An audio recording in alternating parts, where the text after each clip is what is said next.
Сакаш да ослабеш 30 кила за 7 дена? Гледај го до крај видеово и следи ги сите 6 чекори.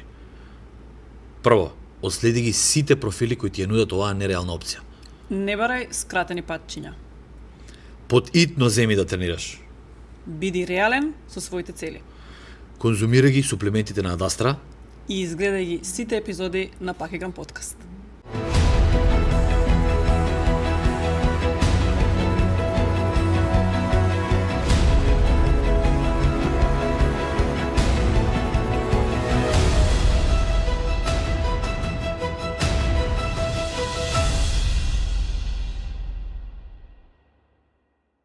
Добре дојдовте во третата епизода на Пак играм подкаст. Се надевам дека ги изгледавте првите 2 епизоди и ви се допадна. Се надевам дека одговоривме на доста прашања кои што не ги поставивте. И денес продолжуваме со истото темпо, одговараме ваши прашања. Паки, добре дојде и ти. Добре дојдов вака гостинка и тебе на подкаст. Дали си спремен и денес да одговараш? Ако не се тешки прашањата, Не да. се тешки, не. Познати теми ти се. Спремен. Ја мислам дека може одма да започнеме. Може, да нема потреба да трошиме многу време на интро. Да има бидеме повеќе покорисни. да има повеќе време за Да. прашање. Одиме на првото прашање. Што е важно? Интензитетот, обемот, време траењето или бројот на сериите на тренингот? Па обемот и тоест волуменот и бројот на сериите не дека не се важни, меѓутоа далеко од примарни, тие се некои секундарни или терцијални. Најважно од се е интензитетот.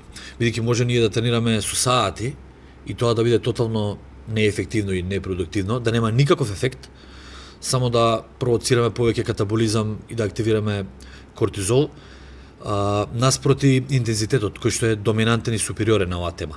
Фактички ние може да тренираме и 40 минути само, а тој тренинг да е ефективен. Ако дадеме максимален интензитет и мускулна механичка тензија и мускулен стрес, можеме за 40 минути да направиме доволно онаа штета, доволно позитивна мускулна штета за потоа да се случат следни чекори за хипертрофија.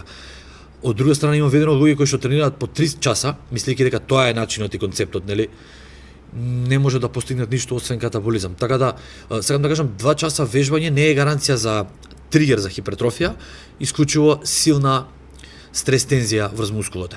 Така да Кажи ми бројот на серии, колку е важен на тренингот? па Или вака, ајде подобро прашањето, дали е подобро, на пример, сега ајде, сега ќе земе тренинг нозе, на пример, без разлика дали кај маж или кај жена, еве тренинг нозе. Дали е доволно, на пример, да правиме помалце вежби, а повеќе серии, или повеќе вежби, а помалце серии? Па Како преферираш? зависи која е целта. Еве зависи- изградба на мускул. Еве да кажам кај жена за изградба на задник буд, мускул, долен дел пример lower body. Дефинитивно онаа тензија во мал број на серии е поважна, отолку да се одговлечи во 5, 6, 10 серии, изборам по вежба, сектор група по една.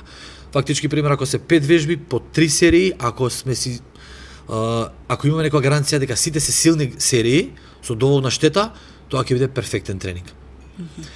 Исто така и слично, додуша нозете си бараат многу, тоа е специфично. Нозете за разлика од горниот дел си бараат повеќе time under tension, што значи треба да се со поголем број на повторување во пократки серии. Додека горниот дел, пример рамења или гради кои што се или бицепс посвилена мускулна партија и влакна, тие си бараат малце поразличен стрес, значи може да одат испод 8 повторување, може да одат со 7, со 6 повторувања, со посилен стрес, меѓутоа на пократок рок, а нозете си бараат мускулот да е под поголем, подолг механички стрес, 15-20 секунди да е минимум серија, да не е 6 секунди серија. Ајно На тој принцип. Под прашање, дали воспалението, после тренинг збориме, дали нареден или истиот ден, дали воспалението е гаранција за добар тренинг? За добра стимулација? Не, кај искусен вежбач не е индикатор дека нешто добро сме направиле. Бидејќи воспаление може да направиме и со погрешен тренинг, и со предозираност на тренирање. Пример, сега да земеме да направиме со сила 1000 склекови, утре дента 100% дека ние нема да може да станеме од кревет, не поради прогресот, туку поради таа инфламација што сме ја донеле, тие инфламаторни станици сме ги направиле на малце по груп лош начин, а не сме предизвикале некоја причина за хипертрофија. Така да, добро прашање, и ова е редовно прашање. Апсолутно. Као, ностоп имам запаление, ама не напредувам, што е работата? Или како ќе ми каже некоја клиентка, ама еве веќе јас 2 недели немам воспаление. Да. Ја тоа кажувам дека не мора да имаш воспаление за да имаш напредок. Да, не е индикатор. И верувам, да. затоа го поставив ова подпрашање, дека верувам дека многу луѓе, мажи, жени без разлика, истото го мислат дека ако немаш воспаление, немаш напредок. Да, тоа е често прашање, а кај на пример почетници, дали Секако тренираат погрешно или правилно, тие мора да имаат, бидејќи мускулот се соочува со нов амбиент, нова стимулација, нешто ново и нервниот систем го регистрира како стрес, без разлика колку е здрав тој, и активира инфламација. Сосема е онака културно за телото и нормално да пројде низ тој процес, не е некоја страшна зона, мораме да ја пројдеме. Така да не е гаранција за нешто добро или лошо. Еве следното прашање, онма се надоврзува баш на истава тема, вика, дали навистина постои muscle memory и fat memory телото?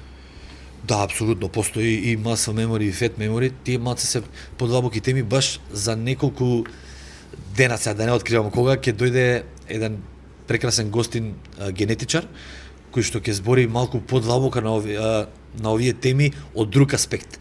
И јас го знам сето ова од друг аспект, од тоа што го учам и го практикувам со години, меѓутоа он ќе каже малку по различно и школски и баш ми е драго да научам од него многу работи. Ќе чуам најверојатно првпат некои факти. Да, muscle memory постои, ќе постои бидејќи тоа е она што ДНК пакетот и клетки ги запамтило во одреден период од животот. Например, ако некоја рака била развиена во наша 20-та година од животот со начин на тренирање, ако дошла преку без разлика дали преку работа или преку тренинг, дошло до некоја физичка обем, активност, обем од 45 см, мускулеста рака, на тој процент масти. Штом прекинеме да тренираме, дали е година, 2 или 3, ние ги зачуваме тие ДНК информации, а ќе ги активираме оној пат кога ќе решиме повторно да се вратиме на истата физички ангажман, активност, во вид на облик на тренинг, небитно. Значи тоа мускулот памти. Мускулот памти, да. Таа изрека има тежина. Држи вода, дефинитивно само е погрешно толкувана. Така да може и 10 години да не тренираме, ама многу лесно можеме со тренинг да го вратиме да она меморирано што тогаш било. Сега од тука за нов прогрес, ново пробивање на мрежата, да, треба време. И колку време ќе треба за нов прогрес, тоа никој не знае. Зависи од ангажманот и многу работи. А muscle memory е нешто предобро. Знаеш, многу луѓе се тешат на тоа, као брат, мускул памти, ако ме гледаш ваков, ја ќе се вратам. Да влезам у теретана 2 недели. Да, и некогаш добива амнезија мускулот. Чланарината не ми е истечена, више формата вратена. Да. Мускулот добива амнезија. А fat memory е многу интересна и комплексна работа, долго време изучував. Fat memory фактички има што значи fat memory? Има зонско и временско fat memory. Зонско fat memory е она твојата, да кажам, генетика и рамка, твојата историја што се случувала изминатите 30 и нешто години, се сумира, тоа е многу интересно каков алгоритам сме ние. Се сумира и се меморира твоето тип на тело и генетска информација за колку време ќе складира сало и за колку време ќе го ослободи тоа сало при одреден дефицит и при одредена активност. Така да, дури да имаш сестра близначка со слична генетика, со иста теорија, со иста храна, со исти рекавери системи, буквално на исти тренинг, може вие да изгледате различно и различно да топите масти. Она може да се дебелее, да кажем, или да складира повеќе масти во градите или во задната ложа, ти може би вратот и грбот, ви имате различно зонско fat memory. И на различен начин ќе се складираат и ќе се отпуштаат, ќе се ослободуваат. Додека она што е временско fat memory, тоа е за колку време ти ќе ослободиш масти при исти дефицит со твојата сестра близначка. Може да се слични, ама да сте многу различни на таа тема, така да постои и тоа. Значи многу луѓе ќе речат, кажи ми за колку време треба да стопам 1,5 кило. Тоа е многу индивидуално и многу релативно. Кај секој е различно. Генетиката има, извини, мал удел. Тоа е пак можеби, не знам, ќе каже човекот, генетичарот, дали е тоа 5 или 10 или 20%, доминантна е калориската тежина и макросите и активноста. А дали ова е често прашање кај многу луѓе, на пример, просечен човек на 20 години Се карикирам, значи, со бројките. Например, не знам, за еден месец може да ослаби 10 килограми. Дали истиот тој човек на 40 години може на истиот начин, со истиот начин интензитет, а исто прави, се исто прави, исто да ослабе? Дали има улога годините? Да, многу различно ќе му се однесува телото, тогаш бидејќи хормоналните бројки му се различни. Тука, например, му доминирал тестостеронот, се осеќал јако, силно, младолик бил, хормонот на раст бил многу висок и тестостеронот, низок кортизол, по предпоставка дека немал стрес, пример, или детски стрес колку може да е голем, а на 45 години, пример, со други одговорности, со помалку сон, понизок тестостерон, пониска стапка на опоравок, дефинитивно тоа може да е уполва различно време. Тоест дупло подолго да му треба да се врати, а и прашање е дали ќе се врати. Има многу фактори, но дефинитивно има разлика. Да. Фактички, muscle memory е тука и постои, меѓутоа е право пропорционален и еднаков со тестостеронот и хормонот на раст. Џабе ти, ако си имала најдобар задник во школа како тинејџерка, со тие хормони, ако ти на 45 годишна возраст ги немаш тие хормони, ради X причини си ги нарушила, сега имаш друг хормонален статус и твојот задник може да е тотално онака сплескан, паднат, мек и ти да не личиш на таа од средно школа. Така. Одлично. Супер го објасни ова. Одиме понатака. Како се третира на природен начин низок тестостерон и слаба плодност кај маж? Па, реално, може и најважно прашање ова на тема машко здравје. Извини, морам само да пред да почнеш со одговор. Многу ми е интересно што например, ние жените многу отворено збориме за женските проблеми. Дали тоа циклус, дали не знам некоја инфекција, значи што и да е. Ние буквално јас кога идам, не знам, на фризер, на педикир, на маникир, ние не се знае, можеби со некоја девојка, а отворено збориме, дали некоја имала некоја терапија, кој каков здравствен проблем има. А кај мажите сметам дека машкото здравје е се уште табу тема и се срамат. Дали сметат дека тоа, дали се чувствуваат помалце маженствени кога збора за одреден проблем, затоа што орган и орган. Како што може маж да има проблем со срце, може да има и жена. Или, не знам, со желудник, или со кожа, било каков проблем. Ама кај мажите некако, барем еве во јавност не се збори, а и немам слушнато да се збори општо кај мажите за машкото здравје, а е многу важно. Да, па машките, нели, треба да се и се осеќаат алфа доминантни и таа е специфична, сензитивна тема. И реално повеќе се збори од претходно, ама во компарација со женскиот свет многу помалку. Тоа сметам дека е погрешно, апсолутно, и затоа сакам да испратиме една порака дека тоа е многу погрешно, дека треба отворено да се збори за тие теми. Па реално ставање под тепих проблемот е дупло поголем. Со тек на време само се сумира. Пак ќе кажам, сега например се зборува многу погласно. Гледаме дека има кампањи за машко здравје, за стерилност, за плодност, машки хормони, урологот има денеска повеќе работа отколку претходно, порано било апла табу тема. Не станувало, нели, збор дали мажот е проблемот дома на тема плодност или жена. Не смееш да прашаш, се знаело демек до кога е проблемот. И уште има такви ситуации, меѓутоа пак сензитивна тема за мажот, најверојатно бидејќи доминантниот тестостерон и его се високи и тоа е малце по специфично за зборење. Добро, сега може да не одговориш природен начин за третирање на низок тестостерон. Пошто барем во твоето искуство тоа е многу честа појава. И само што не се збори. Па работам со такви, работам со многу такви луѓе, иако не сум дипломиран доктор по тоа, 20 години тоа учам и го работам, го практикувам и искрено горд сум што имам, да кажам, 100% ефекти и сум горд на тоа, можам да го кажам, без разлика на сертификат.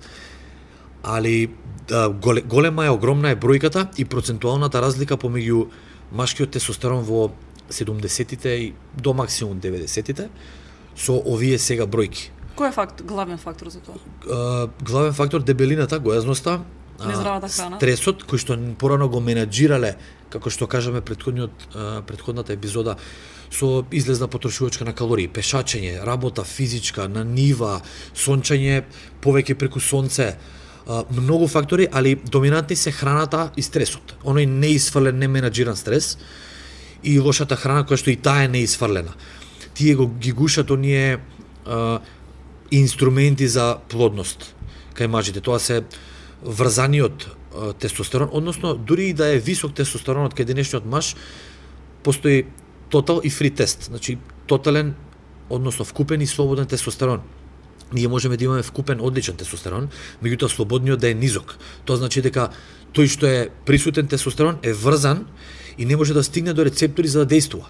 Тоа е исто како да немаш тестостерон. Фактички имаш пари, ама не знаеш кај ти се дома и не можеш да ги употребиш. Од прилика така му доаѓа. Како крипто. Како крипто, да. Треба да извадиш у Косово да вадиш.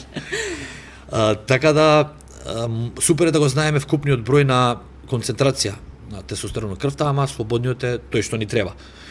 Така да тој заедно со лутенизирачки хормон и фоликулстимулирачки хормон, тие три се тие главни што креираат машки алфа одлики, плодност, сперматозоиди и слично.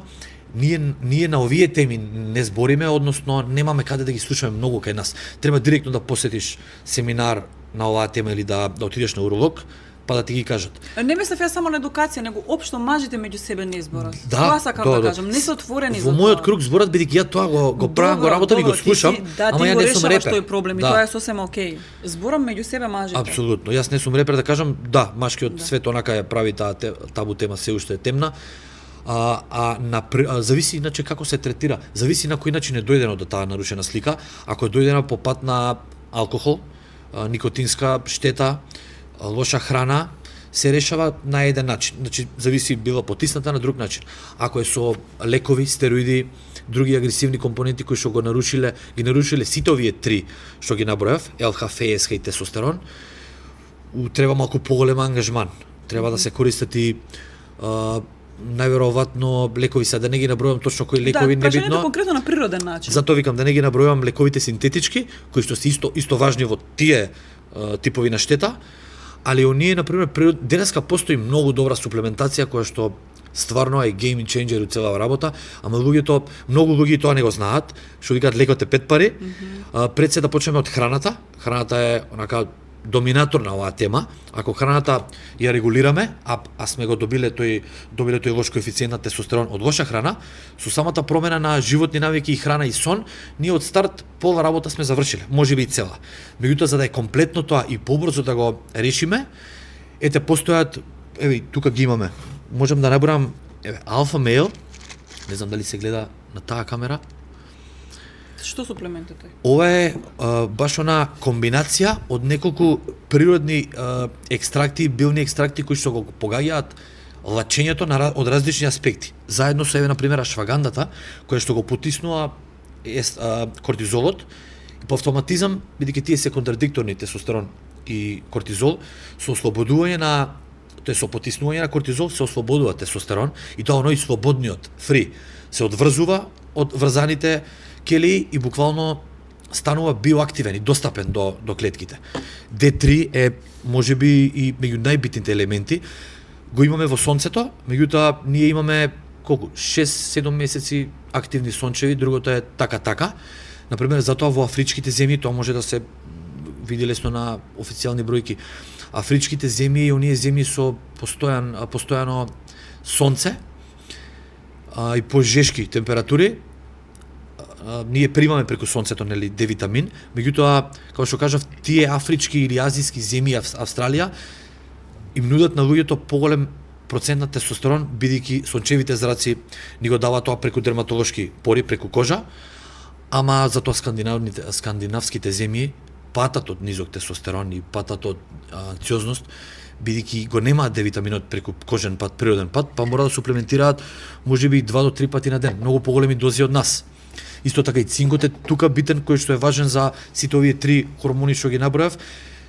Синергетско дејство на сите овие суплементи баш онака е преефективно и го препорачувам на сите, дури не мора да чекаме да имаме некоја проблематика и настаната штета на тема тестостерон, па да ја чекаме да ја кренеме квотата од нула, туку може дури и на средна квота и да се осеќаме добро да ги земеме овие суплементи малце да го подкренеме тестостеронот, бидејќи тоа ни дава долговечност, не прави мажи, ни дава здрав мајндсет, здрав разум, добар опоравок, добра плодност. Немаме штета од овие работи. Не се нешто што треба да го паузираме одреден тип на Тоа сакам да кажам, не е лек, може како превентивно да се зема без разлика на нивото на бидејќи секако ќе ни опадне тестостеронот, како кај вас естрадиолот, кај нас опаѓа тестостеронот и зашто да го пречекаме во долни граници, па да санираме штета, туку можеме да го одржуваме. Сега сакам пауза и сакам нешто благо. Мислам дека да. Ајде, што например? Па ја немам пробано. Например ова? Например, еден па јас сакам ова. Сладолед. И јас сакам ова. Сладолед од ванила. Сладолед од ванила, ајде. Протеински сладолед од ванила. Протеински. Без додатен шеќер. Фала ти многу. Заслужено после другиот разговор. Да, кратка пауза и да се забавам. Се преживели со сладолед или не? Не, ја одма јадам. Нема додатен шеќер, има доста протеини, на 100 грама има 19 грама. И па јас знаеш што ќе се направам сега. Знаеш, јас благо не знаеш ти. Не сум љубител на благо уопшто, не изборам саради дебелине такви работи, али нешто што сакам многу од благо, тоа е сладолед. Ова е перфекција. Само не знам дали има не ме снимај за да јадам. Врв. Одличен. Пробајте го.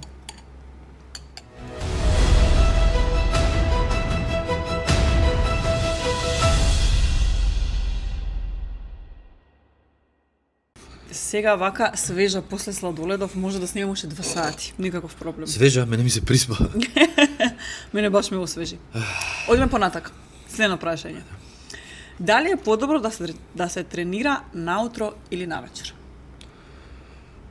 Секако е добро. Само да се тренира. Само да се тренира, да, реално сум пробал и на мене и на тебе и на клиенти на сите можни тајминзи, нема никакво лошо или подобро влијание, не е некој фактор тајмингот, дали сме сабали или вечер.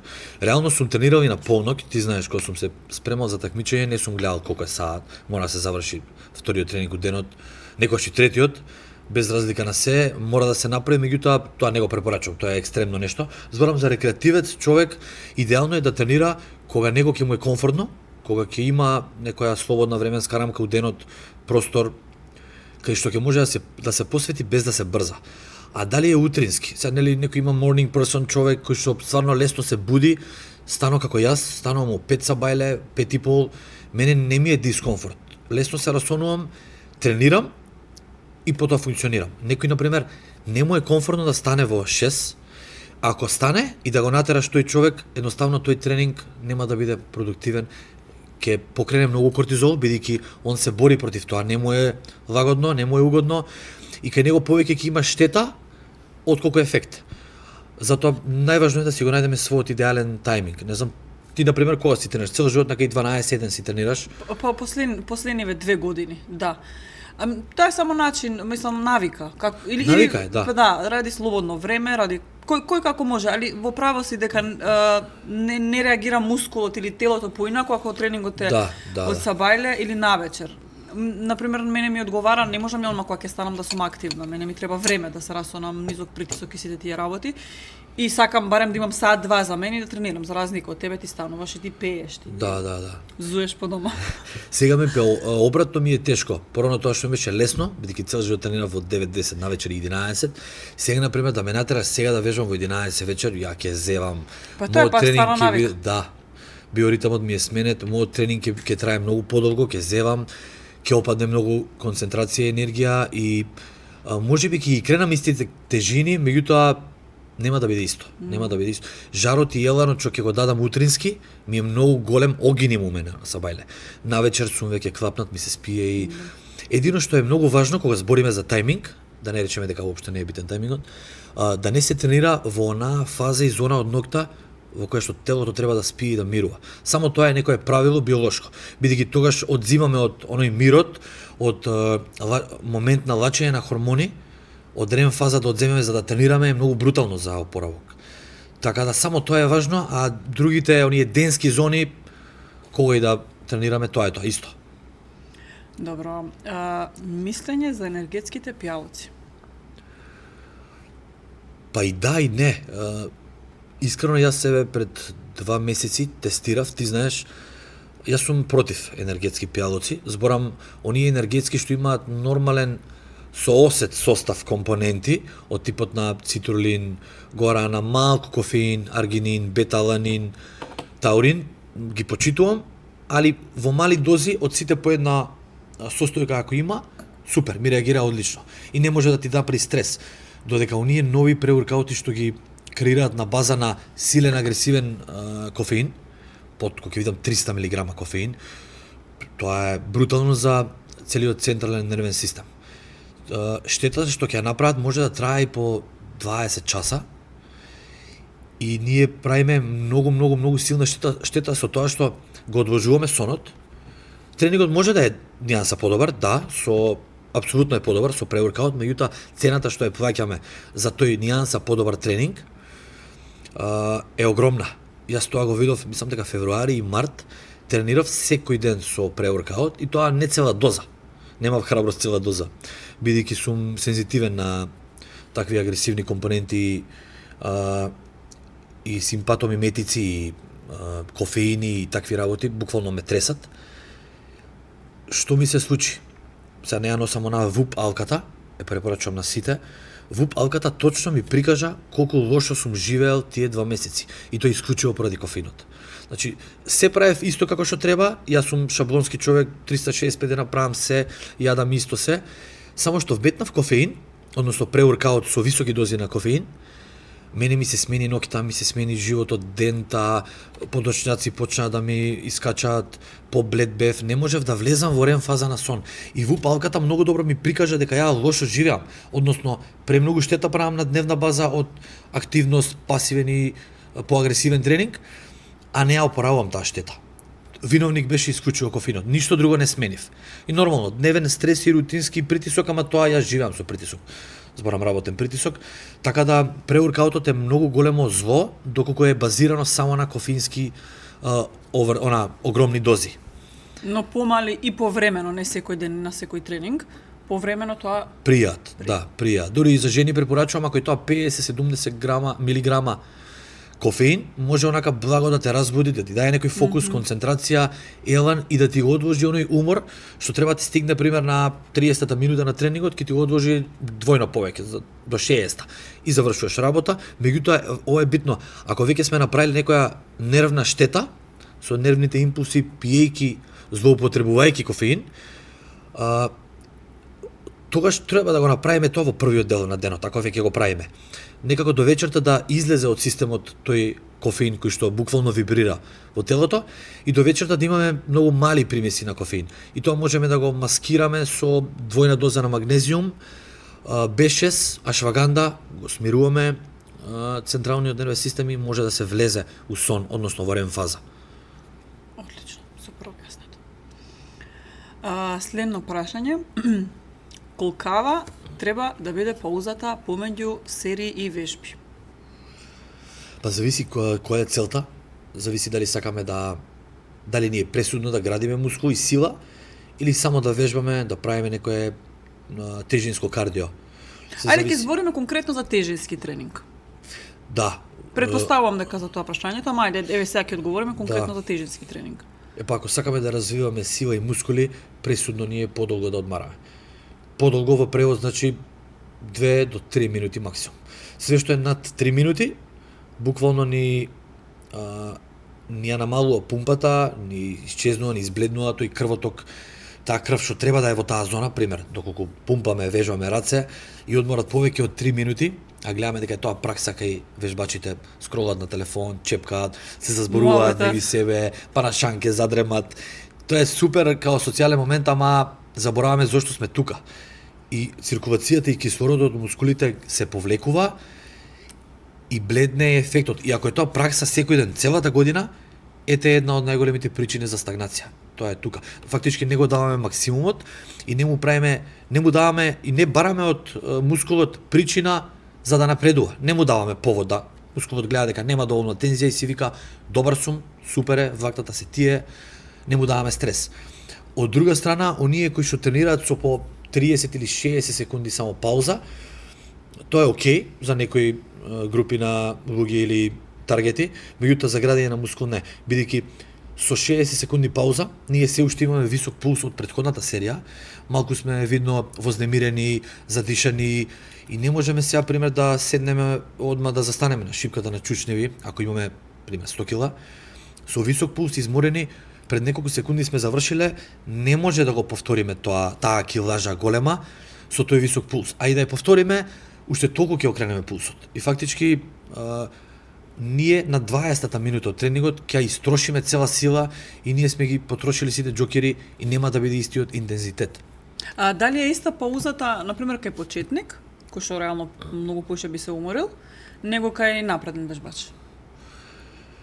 Па, ако мислиш почетник типот на првиот месец, онака се запознава со теретана, па да, треба да си дае повеќе воздишка, кај него пулсот ќе е повисок, дури и со мали килажи, он може да крене пулс, да, 180 може да крене пулс од ситни вежби, особено ако е гојазен, ќе се гуши на тренинг, нели тоа е нешто ново за него, и кај него ќе треба подолга пауза, да.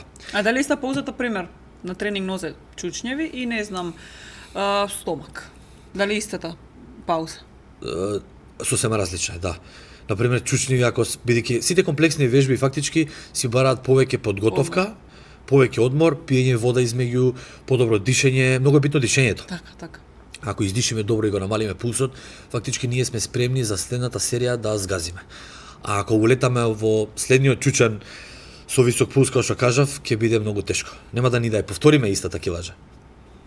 Добро. Интересно прашање, малце подолго. Значи, вака, гласи. Во западните земји веќе е сосема нормално да се живее на ТРТ терапија. Дали кај нас доаѓа тој тренд и како би го опишале тоа користење? Да, ТРТ е во превод Testosterone Replacement Therapy. Што тоа значи? Тоа значи дека доколку не ни функционира или на многу или ниско ни котира тестостеронската продукција ради XY причини, дали се тоа синтетички или природни настанати ситуации и фактори, се инјектира, може и орално, меѓутоа најквалитетното нешто на таа тема е инјективно. Се инјектира тестостерон, дали е тоа брз или спор естер, знак прашалник ради други фактори, доктор одредува тоа, ендокринолог, меѓутоа тоа секаде. Во многу земји па и тука станува хит, заради тоа што некако модерното време, како што кажа Преска, си донесе многу голем пат, драматичен пат во тестостеронските бројки кај мажите. Ако биле тие тестостеронски квоти на крвна слика сега се двојно помали, тоа го плаши машкиот свет, бидејќи од тука потекнуваат многу губење на машки алфа одлики, од неплодност, депресија, губење на оние супериорни машки одлики во кариерата. Тоа многу луѓе го земаат ради тоа. Пад на имунитет. Многу луѓе го земаат тој ТРТ третман, терапија, само ради тоа да бидат доминантни и супериорни во тоа што го прават. Односно, може не ни вежбаат, ја познавам луѓе кои што не ни вежбаат, не ни мислат на тема вежбање, може нема ни да вежбаат, меѓутоа земаат доживотно ТРТ, дали доктор им препишал или на своја рака, користат тестостерон поради подобра благосостојба, подобар елан, подобар вајб, снага, опоравок, расположението е многу различно. Буквално му се менува, му се движи целата машка енергија и елан, му се враќа како некои пубертетски години. Тоа има и добри страни, меѓутоа не може да го не го одобрувам кај рекреативец човек, освен ако доктор не потврди, да не биде дека промовираме, дисклеймер. Али се воспоставува како нешто многу ефективно кај луѓе кои што имаат сериозна потреба од тоа. Бидејќи во превод ова е многу важно да се каже, многу е подобро да се живее со ТРТ отколку да се живее со низок или непостоечки тестостерон. Бидејќи ова второто доаѓа до многу брза смрт, значи многу ниска смрт, брза смрт и низок стил и квалитет на живот. Меѓутоа, лошо е што стана тренд, што почна да го зема кој што мисли дека му треба. На своја рака, на прогноза дека добро се осеќа овој, задоволен е, да јас ќе го земам, и така се шири тоа. За жал, луѓе кои што не го заслужуваат користат, меѓутоа што се случува? Значи кога човечкото тело не продуцира, не произведува доволно тестостерон, Као што кажав, подобро е на некој начин да произведува, макар и синтетички, не да произведува, туку да инјектира, отколку буквално да живее со низок. Да живее со низок и да старее, бидејќи ниската тестостеронска концентрација е премногу базирана на старење. Значи ти поддржуваш доколку тоа се зема, ајде да кажам педантно, препишано од лекар со одредени дози и нормално доколку на вистина тој човек има потреба од тоа. Доколку ендокринолог потврди дека дефинитивно твоите квоти се за тоа, многу е поздраво да се користи. А што се случува, значи има брзи и спори естери кои што го покриваат, на дневна база ти даваат тестостерон, со тоа можеш да живееш и подолго и поквалитетно. Меѓутоа, проблемот е кај нас, општо у светот, на Балканот тоа го гледам, и во бодибилдинг светот е многу злоупотребувано ова. Употребувано е секаде, ама во бодибилдингот тоа е злоупотребувано, бидејќи користат масивни дози. Проблемот е што ТРТ терапија не е 700 мг тестостерон на секој 3 дена. ТРТ терапија е 50 до 125 мг неделно и тоа е тераписко лековито дејство. Другото се е... Дали има side effect, конкретно ова што го кажа? Доколку се зема онака... Ако се зема препишано и при тоа... Лекар педантно да кажам, земено, дали има side effect? Ако стварно твоето тело го заслужува тоа, не може перманентно да се каже дека нема side effect, бидејќи се на светот има side effect. Не, апсолутно да. Нели? Да. Меѓутоа никогаш во праксата не излагаат тие side effect во праксата. Во теоријата ги има, како и на секој лек. Можеме да ги видиме и чуеме, тоа се акни, не се смртоносни, него се естетски повеќе. Акни, дерматолошки проблеми, може и повисок притисок, но меѓутоа тој повисок притисок потекнува од естрадиол 2. Ако инектираме тестостерон, но него модифицираме или регулираме естрогенот, кој што патува заедно со тестостеронот заедно во горна граница, ако него супресираме, можно е да ни се појави задршка на вода и затоа ќе треба да се зема заштита ако се појави таква работа. Така да има side ефекти, точно, меѓутоа затоа треба работа со доктор, со стручно лице. Под надзор на стручно лице. Под надзор, да. Апсолутно се согласувам. И баш пошто често ги спомнуваме и хормоните ги спомнуваме секако, еден апел и до мажи и до жени, па дури и деца, нели, да се проверува не само крвна слика редовно, него и хормонална слика, бидејќи според сето ова конкретно збориме за луѓето кои што не ги познаваат овие теми, хормоните се клучни. Да. И за здравје, но и за живот. Значи клучни се. Ние не обрнуваме внимание и тоа е од незнаење. Многу често јас сум сега не, и сега, али многу често сум слушала за некоја жена, маж не е важно, поготово за жени кои што се нели после пораѓа или не знам со некои хормонални лекарства се здебели, од хормоните и толку. Знаеш, тоа се некако се кажува и се доживува као наврна, знаеш, па дождоте, ке се исуши. И го остава така. Да, значи ако некој има хормонален дисбаланс, тоа треба да има сериозен пристап. И баш на оваа тема баш сакав да испратам еден таков апел, грижете се за здравјето.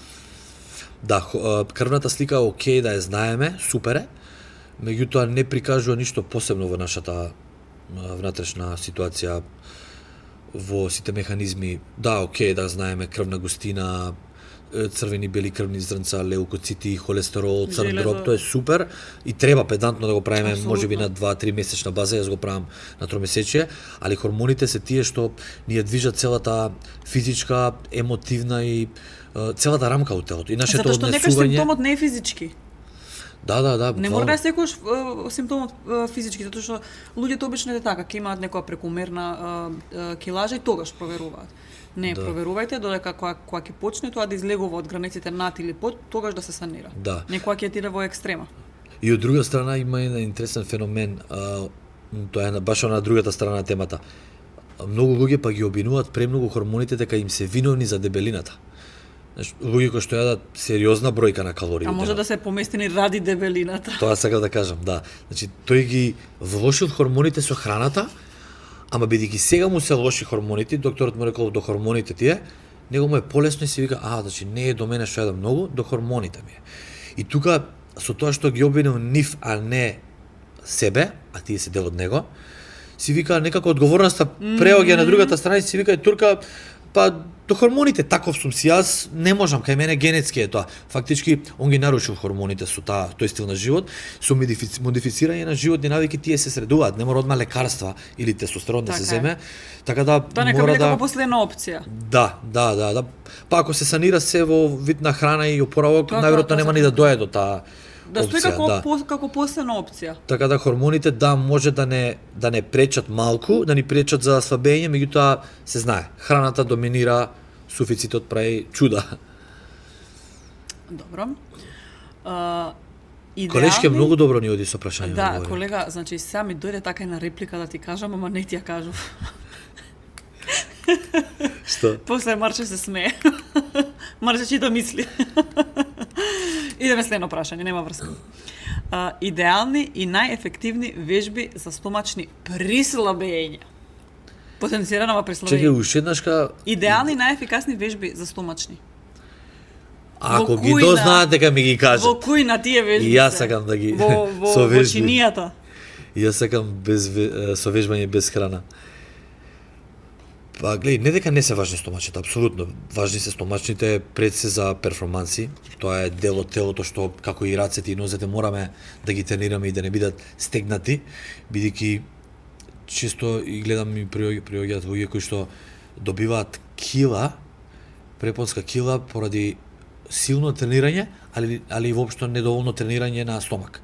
Така да стомачната празнина, абдоменот е важна карика у нашето дело, баш онака средишен дел, оска кај што треба да е тврдо, кичмата и струкот мора да се онака баланс. Како што нозете се ставак и база, струкот е баланс. Ако не ни е силен, не мора да е многу дефиниран визуелно преубав, меѓутоа треба да е силен струкот, за да е издржлив. Држи целата горна и долна рамка, ги спојува. И тука се случува многу често луѓето да добиваат кила кога не тренираат стомачи, бидејќи многу често се потценети стомачните вежби на база на онаа изрека што ја спомнав, стомачите се прават од кујна. Тоа е така, меѓутоа многу луѓе се потпираат на тоа и си викаат, па ја не правам струк, пошто секако јадам чисто и ќе ми излезат само салова да го тргнам. Меѓутоа надпреварувачки од бодибилдинг мене ме научи нешто сосема не е обратно, него различно. Имаше пример, ќе кажам чисти пример, имав сезона во која што бев можеби со најнизок процент на масти, бев одран без кожа, меѓутоа не ми беа така добро извајани убави естетски стомачните и не ми беа толку тврди и крупни. И на сцена не бев толку визуелно чист, тоа е оптичка варка, заради тоа што таа сезона многу слабо ги вежбав стомачите. Односно ги правев редовно, а еднаш неделно со слаб интензитет. Некако го потценив тој дел, вајде несвесно, го потценив тој дел дека јас сум спремен пред време, супер сум, добра страна ми се стомачите, нема да ги форсирам секако. Финалната форма беше топ, меѓутоа струкот беше матен, блед. Требаше многу да истенчам кожата за да бидат визуелно видливи. Од друга страна, човек кој што јас друга сезона кај што сум се спремал, а стомачите сум ги тренирал брутално, би биле поголеми, пораздвоени, пооформени, дури на повисок процент на body fat, јас сум изгледал визуелно почист. Бидејќи, плочката со фугата се различна димензија и соодност, и едноставно ми изгледаа визуелно како да сум почист, а не бев. Некако прашање, барем мене повеќе ми звучеше, бидејќи вика за време на слабењето, ова може би се мисли оној момент како кои вежби да ги правам за побрзо да го намалам стомакот, тоа што го кажа. Да. Сакам само да спојам со ова, бидејќи не, супер што го кажа, него само ти кажам како мене повеќе ми личи што го кажа. Многу е потценето тоа како не ти треба многу стомачни вежби било што, ама да, си треба. Значи 2 до 3 пати неделно си треба тренинг стомак.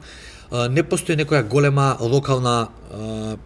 локален фет бърнинг, така да дали ќе вежбаме 1000 повторувања или 300, многу нема да ни влијае на видливоста, ама дефинитивно мускулната тензија на стомак е важна. Меѓутоа, се додека имаме поголем телесен процент на масти, стомачите никогаш нема да ги видиме. Иако и да сме гојазни, треба да ги тренираме ради перформанси и сила. Супер, не би додала ништо, одлично. Следно прашање, на колку време е идеално да се менува тренинг програмот? Па мене слично како претходната емисија имавме, мислам дека со храната. Да. Така како са за ова, само нешто ново, само нешто да се случува. Да, нешто ново. И па тоа го имаме секој ден, кога ќе ми смениш програма. Искрено, сега ќе бидам малце искрена. Мислам дека На луѓето малце им се измести перцепцијата ради многу онлайн програми во смисла нови тренизи, нови. Скрос. Колку е тоа ново? Кои се тие нови вежби? Се знае кои се вежбите. Плюс, минус, нели, али се знае кои се клучни, да кажам, вежби. Дали е тоа за задник, дали тие се вежбите, распоред да ќе го смениме. Нема нови вежби. Тие се вежбите, не може да се измислува секоја година нови вежби. Да, ќе се додаде плюс минус некоја справа, нели, по еве како за хип траст, нели, се скоро ново пред година дена почна, нели, справи хип, тоа е многу ретко. Кои се тие нови? Зашто да има нови? Да, дефинитивно тоа е најголемиот скем во модерниот инфлуенс фитнес. Да. Не во... Да, значи, ве молам, ја немам ништо против, апсолутно немам ништо против. Сметам дека треба да има повеќе фитнес тренери, повеќе вакви едукациони емисии и луѓето да се што повеќе физички активни. Но, дајте да не живееме у заблуди.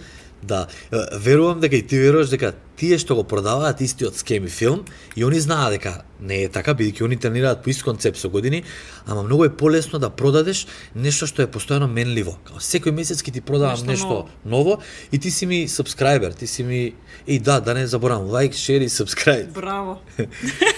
Да. А тоа на крај се кажува, колега. Ако два пати ќе го кажеме за да не испочитуваат. У претходната не го кажав. Да, ова за претходната. Да. Марче, вметни го во претходната емисија. Да, и сечеме од тука, од друга облека и вметнеме. Така да, со тоа ги прават претплатници на месечна база и им ветуваат дека сигурно ќе има нешто ново. Као биди тука, плаќај ми, секоја недела или месец ќе има нешто ново, а истите тие тренери вежбаат по исти концепт, бидејќи знаат каде се резултатите. Еве да земеме, не мора да идеме во други спортове во овој, бидејќи збориме за градење на тело, да земеме топ 20 жени и мажи фитнес звезди, надпреварувачи, ги зијам надпреварувачи, знае зашто? Се некој ќе каже, па ја не ќам до таму да стигнам. Зборам, најголемиот репер е тоа. Значи, збориме за човек кој што изградил баш тело. Модел како треба да се однесува човек за да стигне до некоја форма.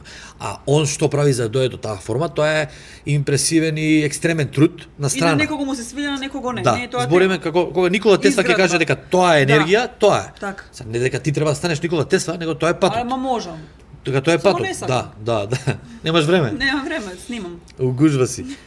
И сакам да кажам да ги земеме топ 100 мистер олимпици. Сите на интервју го кажуваат истото и им ги следиме и животите и се. Сите викаат као нема промена, нема простор и потреба за промена. Единствената промена што мора да и треба да се случува и што дава онака финален прогрес, тоа е прогресив оверлоад, односно единствено нешто што треба ти различно од лани или од претходниот месец е интензитетот и силата употребени. Ако си нијанса појака и повеќе креваш на нозе или на преса, на бенч од прошлиот месец, е таа промена ни треба. Бидејќи тоа е нов стрес, кој што нервниот систем го препознава како нешто ново и отвара нова околина и амбиент за нови случувања, за ново рекавери, нова храна, нова потреба, го тригернува тестостеронот и се случуваат многу тука механизми. Али ние можеме да тренираме секој ден различно, и тоа не е гаранција. Тоа е можеби забава за умот. Оние луѓе кои што сакаат да се забавуваат, у смисол се луѓе кои што лесно се гушат со монотонија и сакаат секој ден различни кафичи, различно да јадат, различно да тренираат, од таму потекнуваат тие работи. И јас имам клиенти кои што се премногу, да кажам, размазени, ама после месец, два, три со работка, буквално им ја фиксирам таа помисла да не размислуваат така. И ми ја инсталира мојата апликација во глава. Реалноста. Да. Сигурно дека Кристијано Роналдо на секој 3 месеци нема нов тренинг. Замисли, нови пенали шутира. Не мора да е од трибини шутира така тренинг. Да. Не мора да е во фитнес или бодибилдинг, нели? Значи со што и да е. Да. Значи, најефективните методи се рутински и монотони. Земи ги уметниците, фудбалери, кошаркари. Тоа е таков рутински систем да ние треба да се навикнеме да уживаме во рутината. И љубовта е рутинска. Замисли секој ден да ме жени. Дај нека друга жена се. Да потенцираме, што не значи дека јас и ти збориме дека треба 5 вежби да се вежбат цел живот. Не го збориме тоа. Али имаш ти клучни вежби. Баш така, комплексните вежби се тие. Комплексните вежби се тие. Плюс можеш да додадеш ти сајли, еве барем за жена. Сајли за задник, па со текчиња, па али имаш ти клучни вежби. Чечневи исчекор, неколку вида на исчекор, хип траст, нели сега ако збориме еве конкретно пошто највеќе бараат жените задник да вежбат, као да тие се клучни.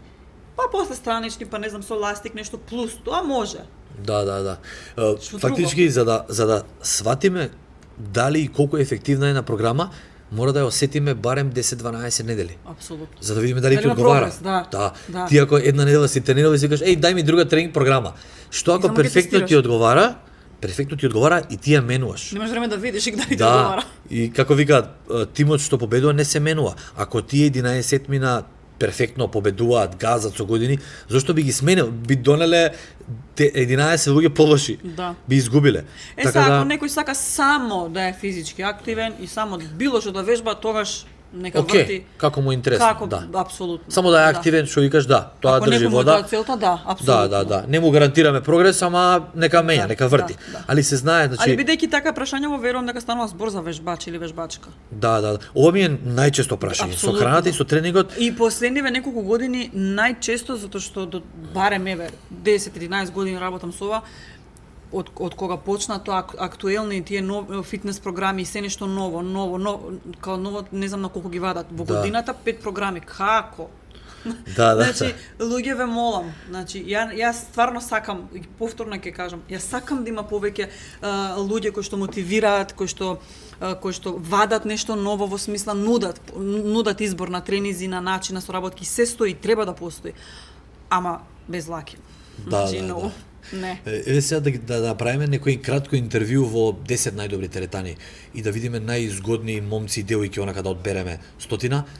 Погледни ги сите како тренираат и што ќе се искажат на оваа тема, сите тренираат исто. Да. Ја работам со дечки кои што стварно импресивно изгледаат, дали надпреварувачи или почетници, зборам или рекреативци, изгледаат импресивно. Никад не ме ни прашале дали ќе мењаме тренинг. Може тие финеси, петата вежба дали да ја ставиме како трета или втора и слично, кабли, сајли, али се знае, комплексните вежби прават мускули и тоа е тоа. Последно прашање, надоврзување на ова истово, вика, дали повеќе преферираш изолацијски вежби или комплексни со слободни тежини? Добро прашање. Да, па комплексни, дефинитивно комплексни и кај маж и кај жена, дали е таргетот топење или градење, тоа е онака доминантно и супериорно на оваа тема. Не се за подценување и машините, не зборам сајли, зборам оние фиксни машини кои што се сега хит, али тие ги препорачувам на луѓе кои што се повредени, имаат ограничено движење, почетници. Да, или имаат некоја друга пречка зашто не може да прават free weights, слободни килажи. И претежно на луѓе, ова ми се случува често. Го препорачувам на пример на девојки, најчесто девојки кои што генетски или они мислат дека генетски немаат топче задник, сакаат да го активираат задникот и прават чучневи постојано на погрешен начин, односно немаат mind muscle конекција и буткаат премногу со некој друг дел од петата, буткаат со коленици, им работат други активатори мускули, а не им работат оние главните глутеус мускули, медиус максимус. За нив би препорачал некои изолацијски вежби за задник, кај што ќе се осигураме дека нема ништо друго да работи освен таа зона. И тука нема промашај. Значи, од 3-4 серии може да го погодиш задникот баш онака, тогаш ќе видиш дали имаш генетика или не. Најверојатно не си го стимулирала доволно, па сега после, ама и тука ни треба простор да видиме дали ни одговара тоа, 6 месеци пример. Има тело респондер и нон респондер. Тоа значи, тоа е тука малце таа генетика. Значи се правиш кој што треба, даваш максимум, ама едноставно телото не одговара на тоа што му го даваш. Тоа е нон респондер генетика, има мал број на луѓе такви. Така да таа девојка ако смени, ако види дека чучневи не реагираат едноставно, не знае да се поврзе со таа вежба, нема ефект и расте бутот на место задникот, кај неа идеме со изолацијски и перфектно. Она се случува промена драстична. Така да не е до генетиката, до начинот на контракција и аголоте. Кај нив, да, а иначе претежно машки се знае, мускули се прават од сложени вежби, со гравитацијска директна борба, со гравитацијски тензии и притисоци. Треба да се вметне некоја сајла, меѓутоа сајлите гледам да се финишер на тренингот. Кога ќе снемаме веќе сила, кога не можеме да натовариме, не знам, 100 кила награди, сајлите може да ги употребиме за некоја финеса и зона што не можеме да ја погодиме. Извини, само би додала за па и за мажи и за жени. Жени и мажи кои што имаат прекумерна тежина, дека многу подобро е за почеток на справи, додека не совладат и техники ради тежина, многу често се случува да имаат проблеми со колена, кичма, така да препорачувам барем за почеток или барем додека не се адаптираат, нели не ја зацврстат мускулатурата и не ослабат во масти, да преферираат повеќе сајли справи. Ако немаат надзор тренер, да, ако Апсолутно, има тренер може апсолутно, директно за тоа мислам. али ако се сами, Така, добро. може на справи додека Добро. направат база некој. Благодарам, колега. Нема Што ме проблем, коригираш. колешки. Колега, завршивме уште една епизода, трета епизода.